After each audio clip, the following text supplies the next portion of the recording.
Come with me, and we'll be in a world of pure imagination.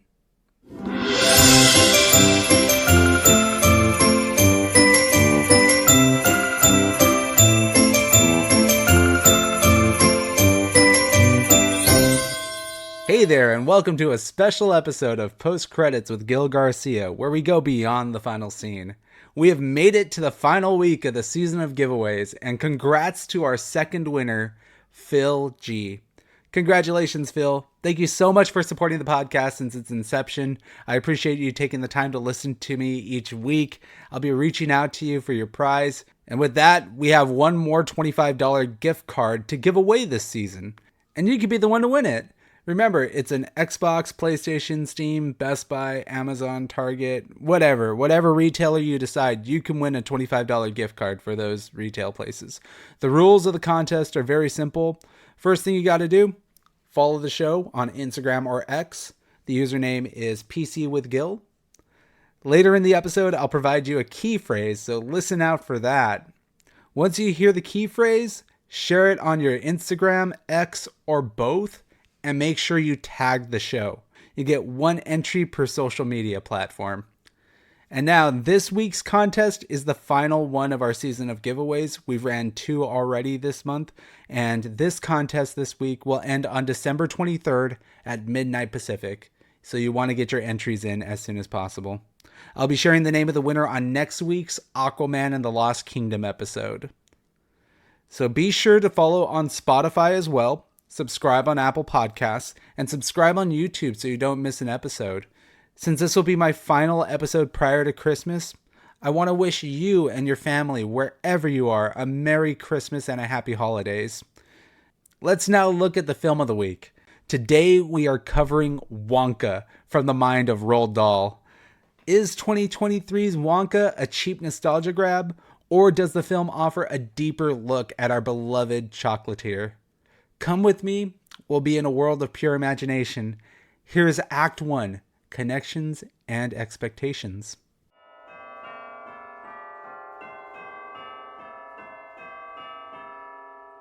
In 2023's Wonka, with dreams of opening a shop in a city renowned for its chocolate, a young and poor Willy Wonka discovers that the industry is run by a cartel of greedy chocolatiers.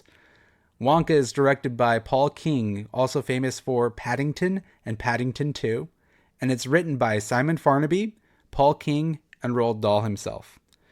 It stars Timothee Chalamet as Willy Wonka, Olivia Colman as Mrs. Scrubbit, Keegan-Michael Key as the Chief of Police, Hugh Grant as the Oompa Loompa Lofty, Calla Lane as Noodle, and Patterson Joseph as Slugworth. The definitive adaptation of Charlie and the Chocolate Factory will always be the Gene Wilder film, Willy Wonka and the Chocolate Factory, that came out in 1971.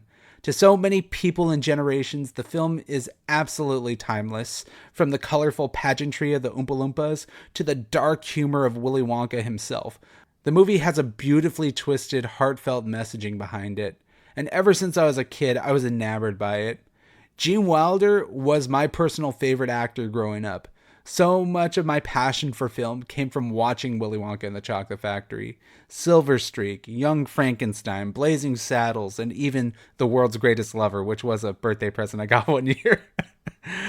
Gene had this crazy way of evoking a sincerity with manic energy in his performances. He could portray the craziest characters, but give them an incredible amount of heart. And part of the reason why Willy Wonka became a cinematic legend all these years is because of Gene Wilder's performance. His portrayal is a testament to his genius. It's a showcase of everything he can do as an actor. It was fantastic. But with such high expectations and such an enormous reputation that Willy Wonka was left by Gene Wilder, it sadly leaves a huge top hat to fill for other actors. We all knew studios were eventually going to try and reboot the film, and thus came the infamous and highly controversial Tim Burton's Charlie and the Chocolate Factory. Johnny Depp as Willy Wonka is a huge pain point in the legacy of the Roald Dahl character for me. To many people born between 1999 and 2010, Johnny Depp is their definitive Wonka. And I can't blame them because that's probably the movie that they grew up with, obviously. It had so much CGI and modern filmmaking. Kids grew up with that film. And I do appreciate Johnny for attempting to bring something to the character that was completely different from Gene Wilder's. It was like his own interpretation of Willy Wonka. But his portrayal certainly reflects the tone and the themes of Tim Burton's vision for the film. It doesn't leave Johnny Depp as feeling quite unique and fresh as he normally does in most of his films. Recently, I revisited Burton's Charlie and the Chocolate Factory in preparation for this review. When I first watched the movie all those years ago, I was very lukewarm on Johnny Depp. Granted, I was going out on a date with a girl at the time. I didn't find what he was doing offensive to Gene Wilder or to the source material, but I just didn't like it. In fact, in a weird way, you can argue that Tim Burton's film is more accurate to the source material.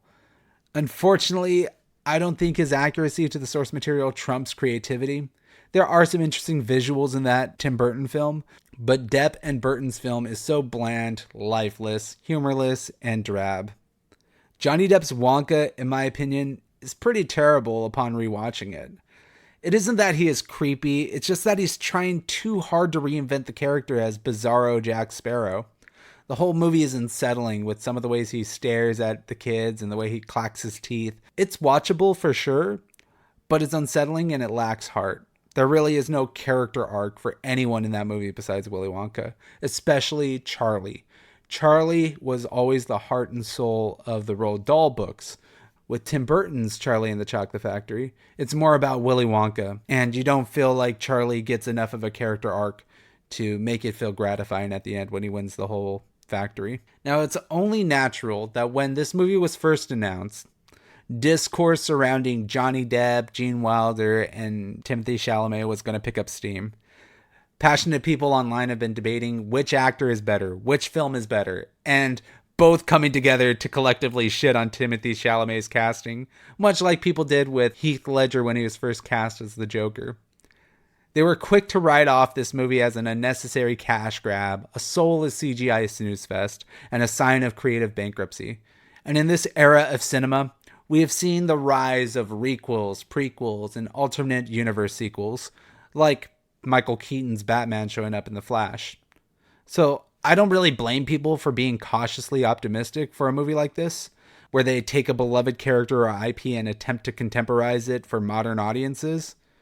We've been accustomed to that more recently.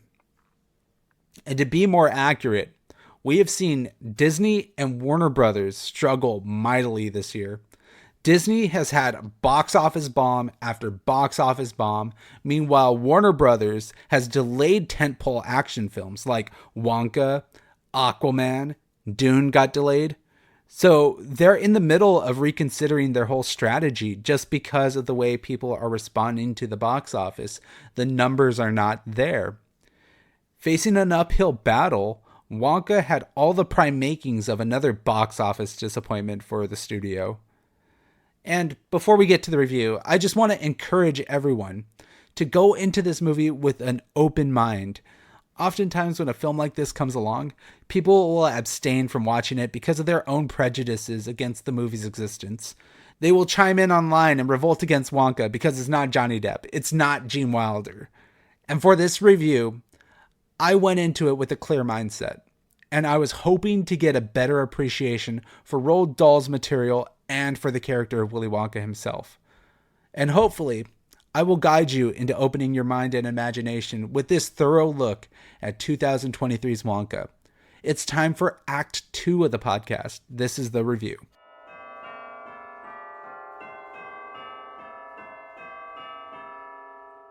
I would like to first remind you that today's review will remain spoiler-free until after our outro music, so as to allow you to hear what I thought about the movie and decide for yourself if it's worth watching in the theaters. On this podcast, we like to discuss the merits of CGI and practical filmmaking. I tend to lean heavier on the side of practical filmmaking, since it gives artists a tangible way to express the story, atmosphere, and setting in a creative way. Wonka is a very imaginative and creative film that harkens back to the days of musical whimsy and wonder. throwing back to films like Mary Poppins, The Sound of Music, and of course, the original Willy Wonka and the Chocolate Factory. And for a film that I thoroughly enjoyed through and through, I will have to knock down this movie a bit for its over-reliance on CGI. I would have liked to have seen more practical filmmaking in this movie. You see, what separates Wonka from Charlie and the Chocolate Factory and Willy Wonka and the Chocolate Factory is a supernatural and magical element thrown into this world, which is dazzling and wonderful, but also lends the film to needing to use more special effects. The original pitch for this movie is that it is a prequel to Gene Wilder's films, but I also see where they deviate greatly from it. In this movie, Wonka starts off as a magician that is street peddling chocolate. So that whimsy that you saw in the original film, like the fizzy lifting drinks and stuff, it is still very much practical in this world because Willy Wonka has a skill for levitation and magic tricks. And Timothee Chalamet's performance, my God, this kid is awesome in this movie. Timothee Chalamet performs Wonka with such an optimistic spirit and sprite. He's blissfully unaware of the seedy underworld of the city he's in, and he thus gets caught into a slave ring. Yes, you heard that right. He gets caught in a slave ring. The darkness and the messaging of this film is easy to get glossed over because it's presented in such a beautifully digestible way. Audiences don't have to think too hard about the malevolence of the movie's antagonists because it doesn't want to be taken too seriously. Now, I know that sounds like I'm giving the film a pass for providing a plot that's dismissible, but in fact, it's quite the opposite. Unlike other movies where turning off your brain and suspending your disbelief is a requirement just because they're dumb movies, I'm talking about the Transformers, the Minions, and the Adam Sandler movies of the world. Wonka hopes that you will suspend your disbelief so that you can immerse yourself in the wonder and the imagination of Willy as he believes he can achieve his dreams. And therein lies the heart of the film. Willy's imagination can be a bit jarring at first with the opening segments of the movie, but it plays an important role in getting us to root for him. We see the world through his lens, and we understand what he wants to achieve in life. We often see dream sequences where he is coordinating a musical number with city citizens in front of a marquee of a shop, him flying on rooftops of Paris with Noodle, and intimate moments with his mother when he was younger. And because of these heartfelt, triumphant moments, I can look past the overabundance of CGI. It's intended to feel like a dream. It's intended to be presented from the mind of Willy Wonka, and I have to say I think it's wonderful. Some musical numbers may be hit or miss, perhaps even forgettable, but boy does it tug at your heartstrings when we finally hear Timothée Chalamet's rendition of Pure Imagination. This is a solid, wholesome film that crowds will love, should they give it its proper respect. Timothée isn't the only one doing great work here, though. Let's appreciate the rest of the cast. A couple standouts for me are Olivia Colman, Hugh Grant, Keegan-Michael Key, and Kala Lane. Olivia Colman is an Academy Award winner. She won her Oscar for The Favorite. She portrays a slimy hotel owner who teaches Willy to always read the fine print, as a good callback to the original movie. Her vibrant yellow teeth, staunchy dress, and overtly Cockney accent paints her as a villain that I never thought I would need to see in a Willy Wonka film. She feels almost like she belongs in a movie like Matilda, like Miss Trenchbull. I appreciate Olivia Colman so much in this movie for taking big acting swings. She chews the fuck out of the scenery with every scene she's in, and her whole evil for the sake of being evil attitude is quite hilarious. There was nothing empathetic about her. This isn't Thanos, for example. And for a movie like this, we just needed a good old-fashioned evil villain that we can clearly root against unapologetically. And Olivia Colman was fantastic here. Let's talk about Hugh Grant. Now, although his appearance in the film is pretty brief, Hugh Grant does leave a lasting impression on the audience each minute that he's on screen. Sure, his CGI can be a bit distracting at times, but he certainly does look like he fits into the Gene Wilder universe of Willy Wonka films. Grant also does his own rendition of the classic Willy Wonka themes, the Oompa Loompa song, and it's hilarious. I really like this late-stage renaissance for Hugh Grant. He's taking some big risks in comedic roles. I don't know if you guys watched this movie, but he was also great in the Dungeons and Dragons movie earlier this year. And if you missed out on that movie, I would say check it out. It's on Paramount Plus. But here, you're going to love him as the Oompa Loompa Lofty all the same. He is fantastic in this movie too. Let's talk about Keegan-Michael Key from Key and Peele fame. It was a bit of an odd casting choice when I first researched this film. I was like, what is this guy doing in this movie? In a talent pool full of British actors and set in a post-1940s era town, I was curious why they would bring a well-known American actor into this movie. After all, this film was filmed in London, Paris, and I think a little bit of Bruges as well. But the reason they brought him in is abundantly clear very early on. Key plays an antagonistic comedic character that is both bumbling and good at his job. His wisecracking vaudevillian accent is a nice change from the rest of the cast and helps him stand out. There's a pretty hilarious plot twist with this character midway through the film that not only is extremely funny, but it makes an insane amount of sense in the context of the wackiness happening on screen. I really liked Keegan-Michael Key here. And the last character I want to talk about is Calla Lane. She plays Noodle. Calla Lane is an interesting character in this movie. She's an orphan at the hotel that Mrs. Scrubbit runs. She is the catalyst for most of the movie's heart. She gives Willy someone that he can relate to. In servitude to Mrs. Scrubbit, Noodle is a key component to helping Willy rise to fame and get out of poverty.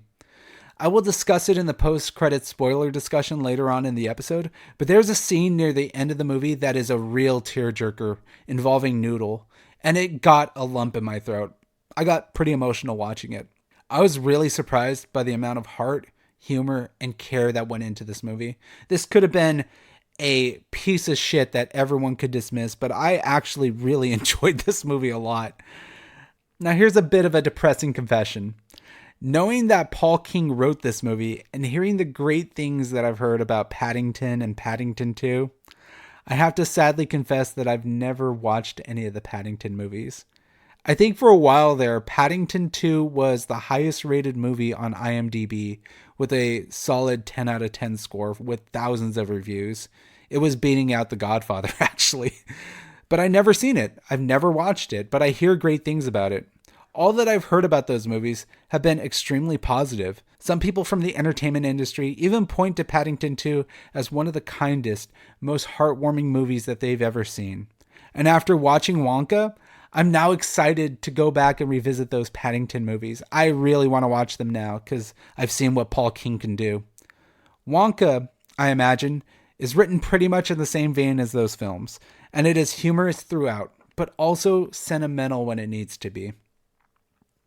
Of course, the movie isn't without its flaws. Wonka is a film that features some questionable CGI, and if you're not prepared for it, some extremely high cases of disbelief suspension.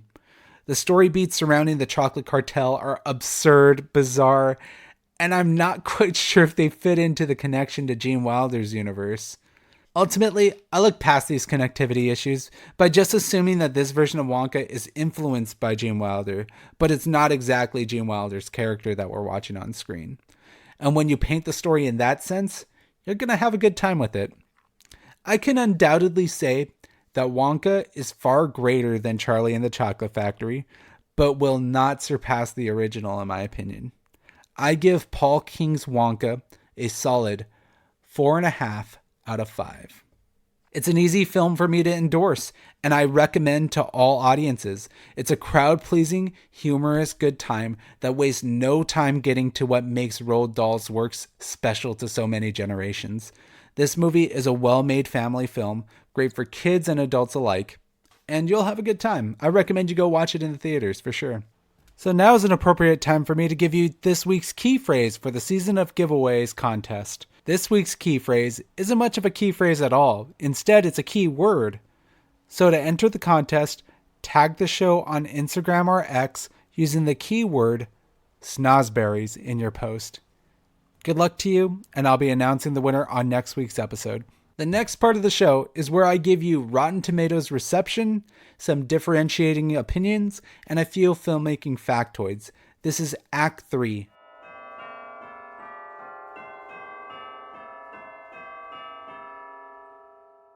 Looking at the numbers, Wonka is looking very healthy at the box office this weekend. On a budget of $125 million, Wonka has already made $39 million over its opening weekend. For comparison, Disney's The Marvels made just $6 million more than this movie did on opening weekend. However, that movie was shot on an over-bloated $350 million budget, almost tripling what Wonka was made for. And it only made $6 million more than Wonka. To put that into perspective, The Marvels just recently ended its theatrical run and it did not make its budget back in the theaters. Wonka may make its budget back by New Year's Day. The other thing that Wonka has going for it that The Marvels didn't is the critical reception and the word of mouth. Currently on Rotten Tomatoes, Wonka has gone certified fresh at 84% approval rating from critics, which is only 7 points shy of the original Gene Wilder picture, which is holding at 91%. I'm also extremely happy to report that audiences agree with critics on this one. General audiences give Wonka a 91% approval rating, so it isn't just the critics that are gushing about this movie, it's the audiences too. This is a crowd-pleasing film.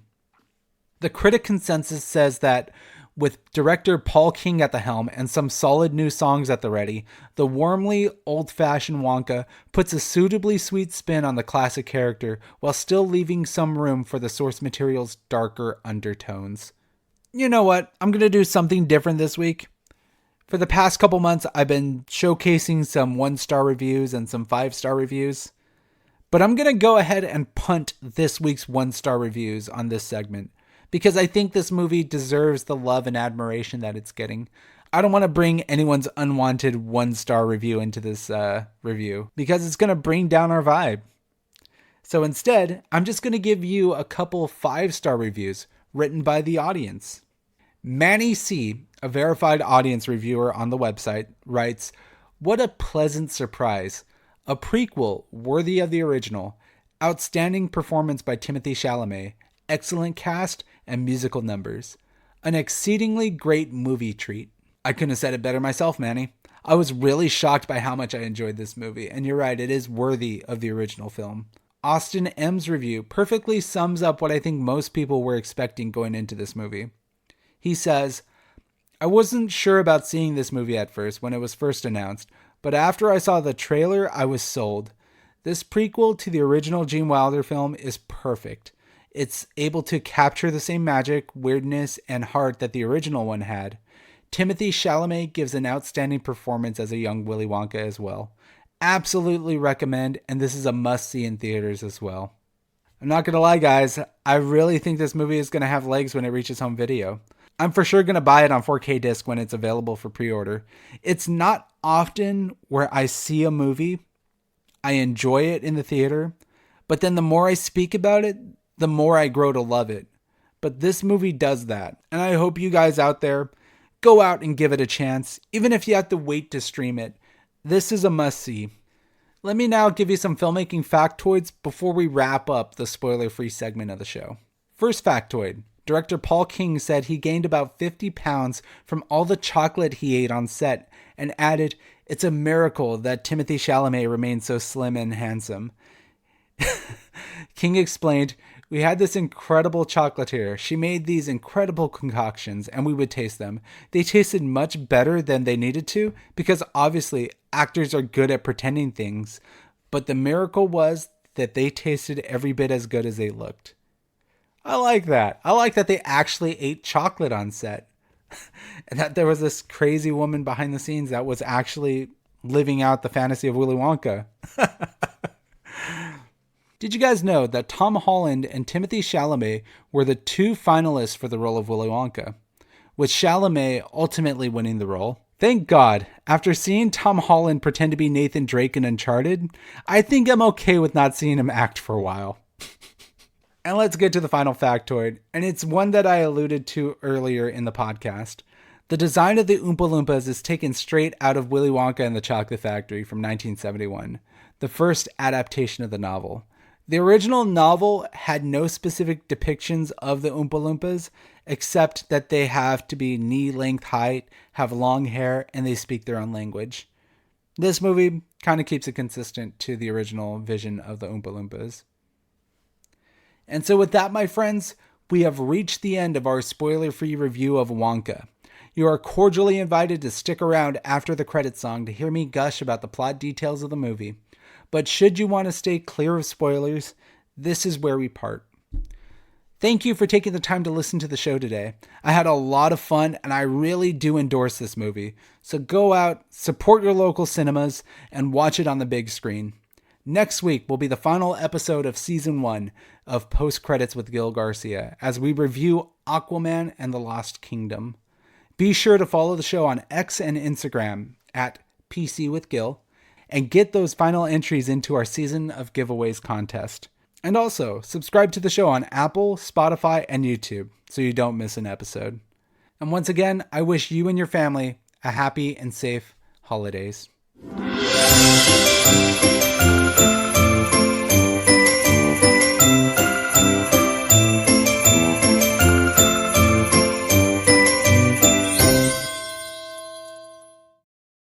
Now, even though she was briefly shown in the trailer, Sally Hawkins was phenomenal in this movie as Mrs. Wonka. Her presence is felt throughout the entire film, and it is the most heartwarming and crushing aspect of this movie. I kind of got the sense from the trailers that she would tragically die or something, but they give her enough screen time to really make that pain settle in Wonka's behavior. Chalamet does a good job of showing us that the Wonka showmanship persona really is a facade for the heartache he feels for his mother's death. He carries that with him, and there's a darkness behind his happiness. It becomes even more brutal that he holds on to the hope that she will be there in person for him when he finally shares his candy with the world. There's always a sense of darkness to our favorite chocolatier's sense of humor and madness, and this is the reason why. Some people have even made the connection that the chocolate river fairy that we see in the original Willy Wonka film is an homage to his mother, since his best memory of her was that on the boat. It's all really touching. I also love that her handwriting makes the beautiful Wonka wrapper logo, which really tugs at the heartstrings when he pulls it out to share with his friends at the end of the film.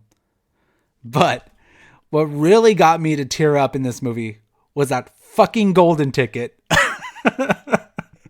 Even though I knew it was coming, right? I knew once he unwrapped that chocolate bar, we were going to see the golden ticket under there. It fucking hits like a brick, dude. And Sally Hawkins' narration, it just plays on your emotions when you're watching it. It's like when Peter Quill's mother refers to him as her little Star-Lord at the end of the first Guardians of the Galaxy movie. It's so gut-wrenching. Oh my God, dude. I had a lump in my throat. God damn it. Just talking about this is making me choke up. It's just so freaking beautiful and wholesome, man. And the movie ends on an extremely high point shortly thereafter when Noodle meets her mother at the library for the first time. And they do it to us again. They pull at our heartstrings and they punch us in the gut. In another emotionally moving moment, Timothee Chalamet's pure imagination plays over as Noodle embraces her mother for the first time in her life. I swear, man, there was not a dry eye in the theater at this moment. And I can audibly hear the women that were sitting beside me and behind me in the theater sniffling throughout the final 15 minutes of this movie. It's that heartwarming. The movie just perfectly comes around and bookends all its themes and emotional story beats in a very huge way. And it's hard not to like what you're witnessing on screen. But, let's liven up the mood a bit. Let's talk about the comedy. Surely you can't have a Willy Wonka movie without having some hilarious elements in there, right? Well, not unless you're Tim Burton. There were some really strong comedy bits in this movie, like the one where Keegan-Michael Key gains about 100 pounds from the chocolate bribery. It was so unexpected but hilarious when he gets out of the car. The prosthetic and makeup team did a great job at making him get fat too. It looks funny. But what may go under the radar as the single funniest line of dialogue that I've heard all year comes from the next cop in line for the chief of police. While Key is attempting to thwart Wonka from street peddling his chocolate and starting his business, he finally catches on to them using the sewer system to get around town, when his second in command responds to his futile efforts by saying, shouldn't we get back to those unresolved murders? It completely shatters the fourth wall in a split second, and it recognizes the absolute batshit craziness of the situation the police are in. Rather than pursuing unresolved murders throughout the town, they're chasing after a guy selling chocolate on the street. It took a minute for the audience I was in to catch the joke, but when it hit them, everyone started laughing. It was really understated and really well used. As for the music of this movie, I definitely would put it up there with Mary Poppins and Willy Wonka and the Chocolate Factory. Even though I wasn't a fan of the Scrub Scrub song at first, it did grow on me the second time they played it in the movie. I think it's kind of catchy and really energetic. Noodle has her own musical number that is very reminiscent of Cheer Up Charlie from the original film. By that, I mean reminiscent of the fact that I used to skip that segment of the movie all the time. Perhaps I'll do it to Noodle this time. But I'm just joking. Her and Timothee Chalamet have great chemistry together on screen as platonic friends and business partners through and through. They don't have any type of romantic connection whatsoever. Now, I only vaguely touched on them, but the chocolate cartel must also be talked about here. What I initially thought was going to be a troublesome and completely insane plot point turned out to be a gut-busting and ridiculous twist on mafia stereotypes. The chocolate cartel run the streets of this town, and no vendor or entrepreneur in town can set up shop without the discretion of Slugworth, Fickelgruber, and Prodnose. These three actors are hamming up the screen and playing their parts in this really, really stupid idea perfectly. The notion that they can control the city's police force, get people murdered, and hold a secret religious clergy under their wings is fucking insane. And you know what? It's so stupid and so crazy that I loved it and I bought into it. I do think it bends the rules and the established lore of the Gene Wilder film quite a bit, if this is truly connected to the original movie. But nevertheless, it allows for Willy to undergo a lot of hijinks and reference the original film a lot more. I do have some problems with the plot becoming a heist film towards the end, but it's wrapped up so neatly that I can look past it. If there was one thing I was disappointed with in this movie, it would have to be Rowan Atkinson's appearance. It has been so long since I've seen him act in a big budget theatrical film, so I was genuinely excited to see what he could bring to this story. But sadly, Rowan Atkinson brings nothing. As the head of the chocolate clergy, he practically sits out for the entire movie till the third act. He has some funny moments and brief one-liners, but they're not memorable enough to leave an impression. In fact, at a certain point I said out loud, "Oh yeah, I forgot he was in this movie." And you never want that. Now, I think this movie does open the possibilities of an immediate sequel, seeing that Lofty, Hugh Grant's Oompa character, and Willy have a mutual understanding to become partners. They don't actually become partners at the end of the film, but since they clearly saved one another's lives, they will end up constructing the chocolate factory that Willy dreams of. It's shown beautifully in a CGI rendition at the end of the film, where you see the original factory get constructed from scratch. You can see all the cogs and whistles and bricks being built. It's beautiful. I love the way that this movie ends. I think I would be on board for a sequel. I would definitely watch another Wonka movie.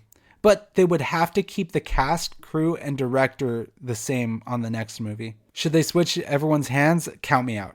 I think Wonka is a perfectly good standalone that honors the original and separates itself from the garbage Tim Burton adaptation. If this movie ends up being a one-off, then I'm completely satisfied and I'm impressed. So with that, it is curtain call for me here on this episode. Once again, thank you guys for hearing me gush about this movie. I really did enjoy it, and I think you will too. Have a great week, and go catch a movie.